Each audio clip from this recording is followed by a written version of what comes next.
शुरुआत है हमारी गीत की और एक लाइन कह करके मैं अपनी गीत शुरू करूंगा।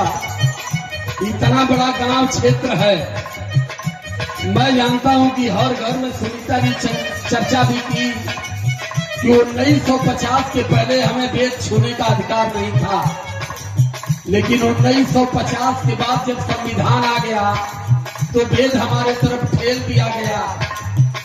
पंडित जी कहे कि है मेरे भाई पिछड़े समाज के शूद्र साथियों, हमने वेद पढ़ा श्रेष्ठ हो गया है, अब वेद तुम पढ़ो। तो कुछ भाई कहा तो गुरु जी आपका पढ़वा करा, हम संविधान पढ़ो। कहना कहे कहना कि हमारे बहुत भक्ति कब है नहीं, अब हमारे के MP MLA बने के, डॉक्टर इंजीनियर बने के हो, आप तुम्हारो बन भगत कहो बन ना पड़ा, दोनों के पुजारी बने के तो वेद पढ़ा। तो वेद में का मिलल? मछली से, मेघी से, कान से, कीचड़ से लड़का पैदा हो। हमारे जितना पुरानिया दादा चाचा लोग वही के पढ़ के पूरा मगन हुआ।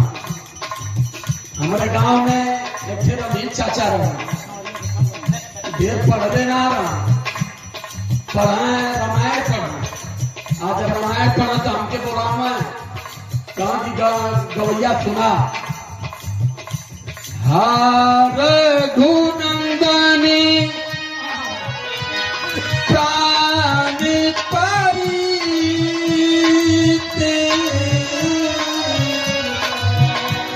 तुम बिन जियत बहु दिन बीते। पढ़ले ना रहा लेकिन इतना लय में पढ़ा, पढ़त पढ़त रोवे भी लगे। करी बाबा ही कहा कि जब राम गाँव जात रहे तो उनका बाबू रोवत रहे, हम करी तो तू काहे रोवत हुआ?